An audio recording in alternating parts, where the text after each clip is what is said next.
जय श्री कृष्णा, राधे राधे दोस्तों मैं आज आप सभी को लड्डू गोपाल की बिल्कुल सत्य लीला कथा सुनाऊंगी, जिसे सुनकर आपका प्रेम भाव अपने लड्डू गोपाल के प्रति और भी गहरा हो जाएगा। यह हृदय विदारक घटना सुनकर आपकी आंखें कृष्ण प्रेम में नम हो जाएंगी। दोस्तों, यह घटना है एक अंग्रेज भक्त की, जो कि कृष्ण प्रेम में वृंदावन इस्कॉन मंदिर आ गए। हम सब के प्यारे लड्डू गोपाल, मेरे प्यारे बांके बिहारी का प्रेम का रंग उनके ऊपर ऐसा चढ़ा कि वो वृंदावन में आकर ही बस गए। और वो अंग्रेज भक्त हमेशा ही हरे कृष्णा हरे रामा महामंत्र का जाप किया करते थे। अब वो अंग्रेज भक्त वृंदावन में ही रहकर सभी मंदिरों में जाकर उन मंदिरों का महत्व जानने लगे। एक बार वो गोकुल में गए और हमारे प्यारे से लड्डू गोपाल की बाल लीला सुनकर वो मोहित हो गए। और हमारे प्यारे से बाल कृष्ण की लीला सुनकर उनका मन गदगद हो गया।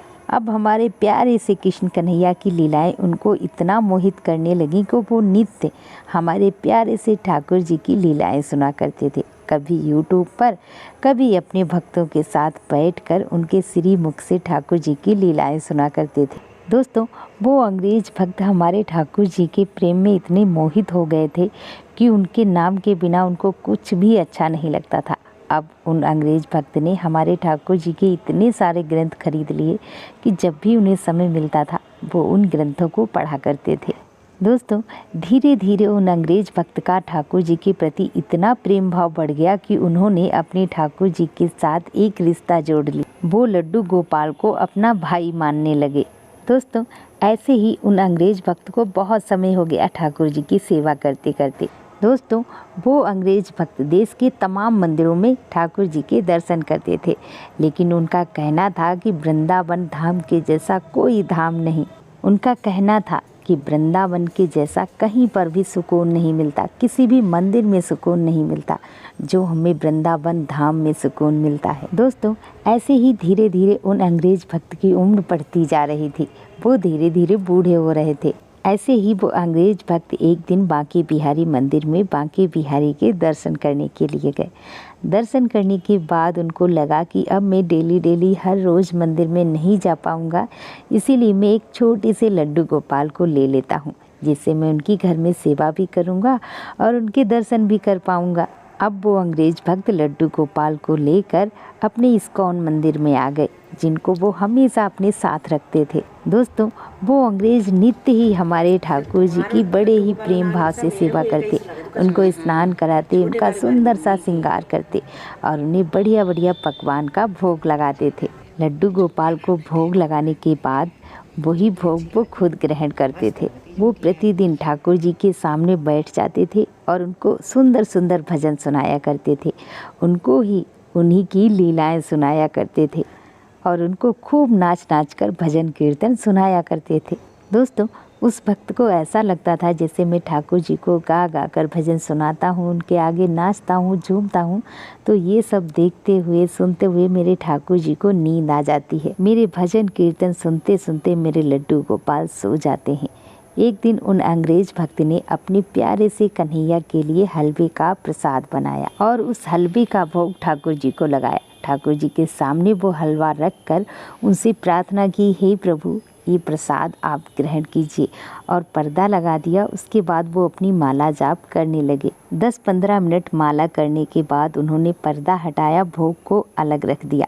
उसके बाद ठाकुर जी को पानी पिलाया और कहा, हे प्रभु, अब आप आराम कर लीजिए। हे मेरे कन्हैया, आप तब तक आराम करो, मैं प्रसाद ग्रहण करके आता हूँ। दोस्तों, वो अंग्रेज भक्त हलवे की कटोरी लेकर अपने रूम में चले गए और वहाँ पर जैसे ही वो प्रसाद ग्रहण करने के लिए बैठते हैं और हलवे की तरफ अपना हाथ बढ़ाते हैं, उसमें देखते हैं कि छोटी छोटी उंगलियों के निशान उस हलवे में बने हैं। दोस्तों, हलवे में छोटी छोटी उंगलियों के निशान देखकर अंग्रेज भक्त भावुक हो गए। उनकी आंखों से आंसू छलकने लगे।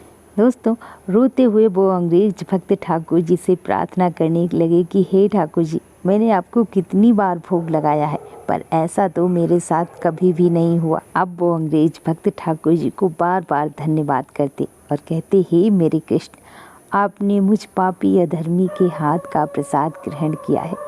पर ये बात वो किसी से कह भी नहीं सकते। उनका कहना था कि भक्ति, प्रेम भाव, पूजा पाठ जितना छुपाया जाए उतना ही बेहतर है। दोस्तों, हमारे वृंदावन के संतों का कहना है कि जिसने भी पाया उसने छुपाया। गुरु का दिया हुआ मंत्र और सच्ची भक्ति कभी भी उजागर नहीं करनी चाहिए। दोस्तों, ऐसे ही उन अंग्रेज भक्त का समय बीत रहा था। धीरे धीरे सर्दियों का समय आ गया। दोस्तों, वो अंग्रेज भक्त ठाकुर जी को अपनी कुटिया के अंदर सुलाया करते थे और खुद कुटिया के बाहर सोते थे। दोस्तों, वो अंग्रेज भक्त ठाकुर जी को बड़े विधि विधान से, बड़े विधिवत तरीके से सुलाते थे। उनका बढ़िया गद्दा लगाते थे, उनको रजाई उड़ा के फिर उनको सुलाते थे। दोस्तों, ऐसे ही एक दिन वो अंग्रेज भक्त सो रहे थे। आधी रात के समय उन्हें ऐसे लगा जैसे कोई उन्हें बुला रहा हो कि भैया, ओ बड़े भैया। उन्होंने इधर उधर उठकर भी देखा पर उन्हें कोई भी दिखाई नहीं दिया। उन्हें लगा शायद मेरा भ्रम होगा। वो वापस जाकर लेट जाते हैं। वो रजाई ओढ़कर लेट गए। थोड़ी देर बाद फिर से उनको ऐसे लगा जैसे मुझे कोई बुला रहा हो। ओ भैया, ओ मेरे बड़े भैया। उनको ऐसा लग रहा था जैसे कोई बच्चा उन्हें भैया कहकर बुला रहा हो। इधर उधर देखा तो कोई नहीं था। दोस्तों, थोड़ी ही देर बाद उन्हें अपने लड्डू गोपाल की याद आती है। वो उठकर अंदर जाते हैं। अंदर जाकर देखते हैं कि वो अपने ठाकुर जी को रजाई उड़ाना भूल गए हैं। वो ठाकुर जी के पास जाकर बैठ जाते हैं और ठाकुर जी से कहते हैं कि हे प्रभु, हे मेरे कृष्ण कन्हैया, आपको भी सर्दी लगती है क्या?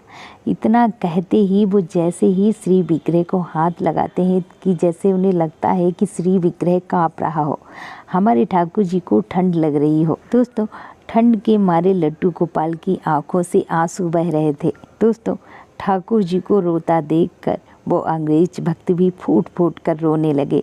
और उस दिन वो अंग्रेज भक्त ठाकुर जी के प्रेम में इतना रोए, इतना रोए। दोस्तों, वो अंग्रेज भक्त ठाकुर जी के प्रेम में इतना रोए कि रोते रोते उन्होंने ठाकुर जी के श्री चरणों में अपने प्राण त्याग दिए और वो वैकुंठ धाम को चले गए। दोस्तों, इस घटना से हमें यह सीख मिलती है कि जब भी हम अपने ठाकुर जी के साथ कोई भी रिश्ता बनाएं तो उसे सच्चे दिल से, बड़े प्रेम भाव से निभाएं, क्योंकि वही रिश्ता हमारे ठाकुर जी हमारे साथ निभाते। दोस्तों, अपना प्यार और साथ ऐसे ही बनाए रखना।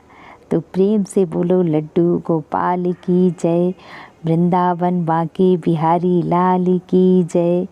जय जय श्री राधे।